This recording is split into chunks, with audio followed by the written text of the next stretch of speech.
I'm with Gidon Ariel. Now, Gidon, you're originally from New York. Why did you actually come to Israel to live in Israel? I moved to Israel about 35 years ago when I was about 15, and I'd recently celebrated my 50th birthday, by the way. I was growing up in a Jewish community in New York City, but my family was not very Orthodox, not especially caring too much about the Jewish tradition. But I did go to a Jewish school, a Jewish day school. One year, they decided to take me out of that Jewish day school and put me into a public school, and I felt what I was missing there. You don't know what you've got till it's gone.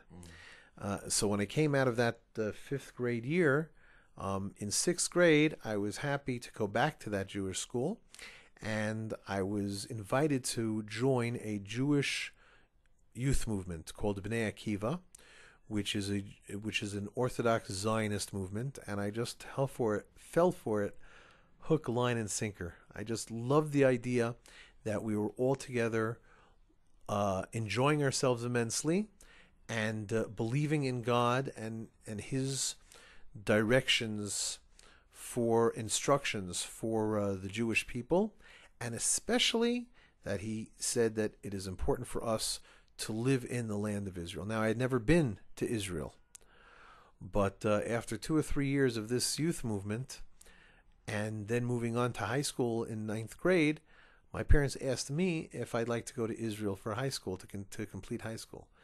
So I'd never been here, but I jumped at the chance, and that is how I came for my first time to be in Israel, and except for a few visits back to the States, my last time as well.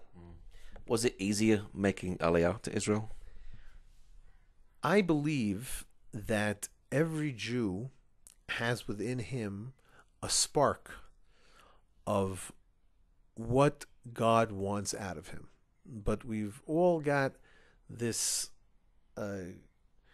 this skin outside of us that is just growing and growing, a kind of shell that keeps that spark hidden. That spark wants us to pursue God, pursue His Torah and His commandments, and wants us to live as a Jewish people in the land of Israel.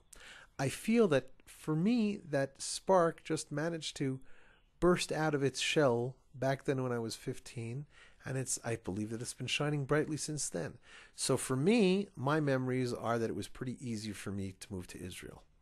But so many people who move here when they're older, then they already not only have that shell has been stronger, but they've got all sorts of different kinds of packages they're carrying on their back, and it's difficult.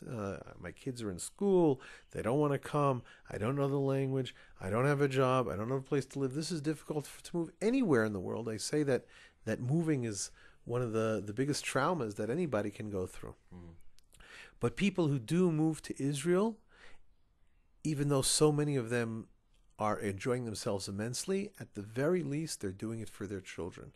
Because recently a study was published about how the Jewish community in the United States is getting more and more assimilated, and fewer Jews are going to stay Jewish. Certainly, their children and grandchildren are not going to stay Jewish. The only real solution for Jewish people to survive is to move to the land of Israel. And if on a personal level that might be difficult, and things can be difficult, it's not such a great neighborhood over here, even still, for the sake of your children, your grandchildren, I encourage Jews to consider moving to Israel, to visiting even Israel if they haven't. And I also encourage Christians, the listeners to your program, to find one of the many Christian organizations that encourage Jews to consider moving to Israel and to help them to move to Israel, because it's a great mitzvah for Christians as well. Now, obviously you were born in America. Did it feel like coming home when you came to Israel? I love that question, and the answer is definitely yes. Actually, it felt like I was I decided that since I had been going to the sleepaway camp of that B'nai Akiva youth movement that I had mentioned, I figured that going to Israel would just be a longer stay at summer camp. And I have to tell you the truth, it's really been, I don't remember when I stopped thinking that, if ever. Yeah. It's just wonderful over here. First of all, almost everybody is Jewish, it seems, and that means that everybody's family, and it's just like a lot of fun to be here. And if there's any Christians who haven't visited, amongst your visitors, I encourage you, save up your pennies and come for a visit to Israel. You won't find that you were wrong.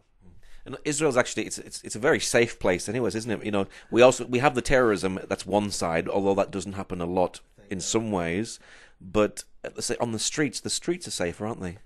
For sure, we have, as you mentioned, the media knows to highlight terrorism, which thank God, because of God and the IDF, the Israel Defense Forces, that is being kept in check for the most part.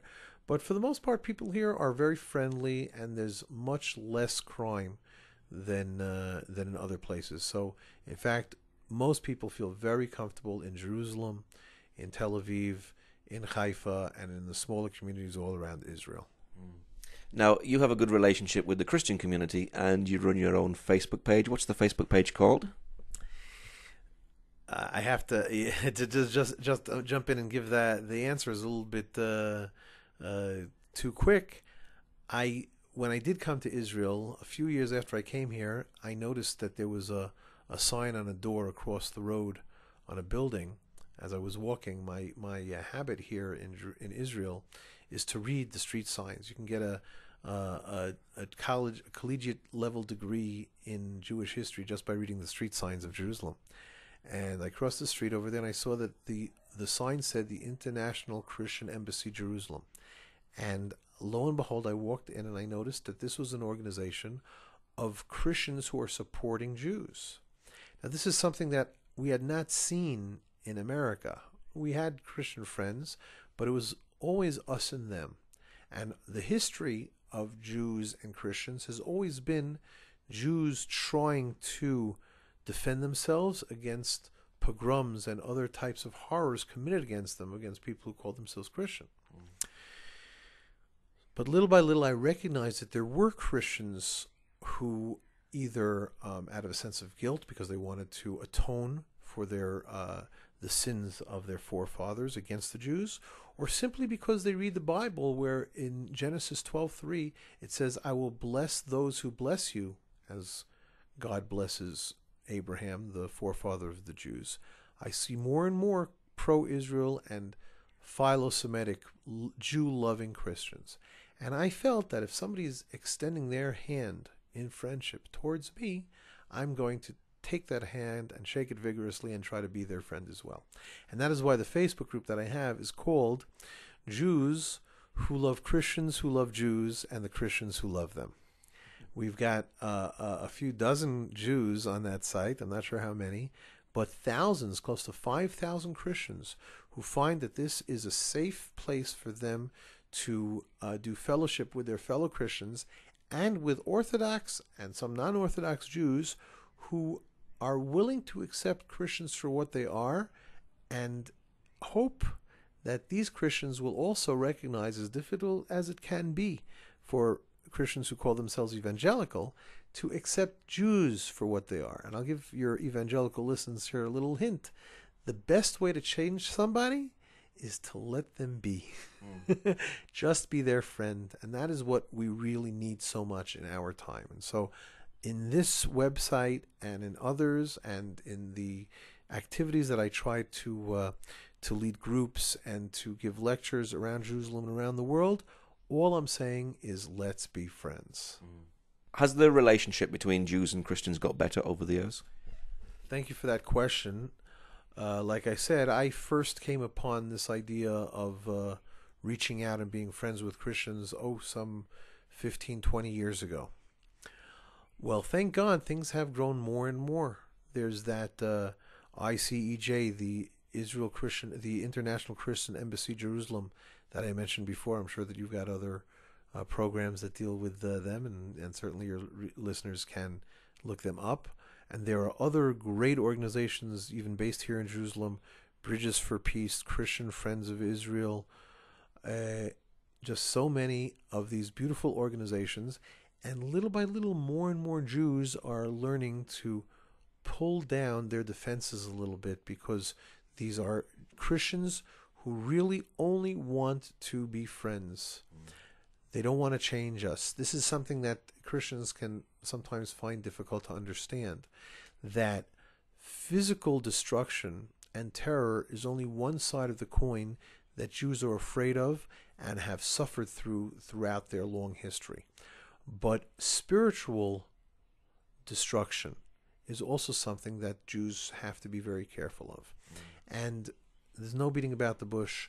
The Jewish religion and the Christian religion are two separate religions. They're very close, but separate.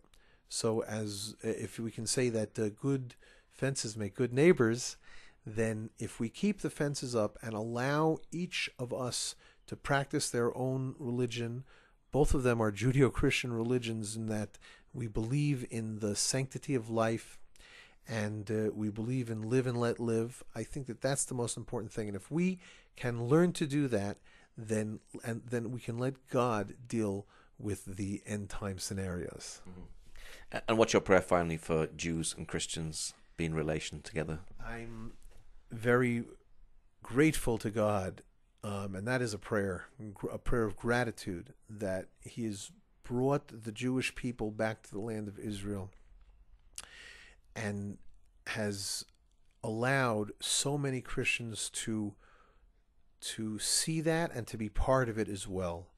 My prayer is that more and more Christians and Jews will continue to try to be friends, because there's a lot more that brings us together than that separates us. And there's unfortunately a lot that we have in common, that we share, that so much of the rest of the world does not. Be it secularity, be it Islam, or any type of paganism. These are the things that we as monotheists must join together to fight. But before we can fight, we have to learn that we are a team. And so my prayer is that with God's help, we Christians and Jews will be able to work together on our common values. Okay, Gidon. Well, thank you very much. Thank you very much, Paul. I'm looking forward to being here again.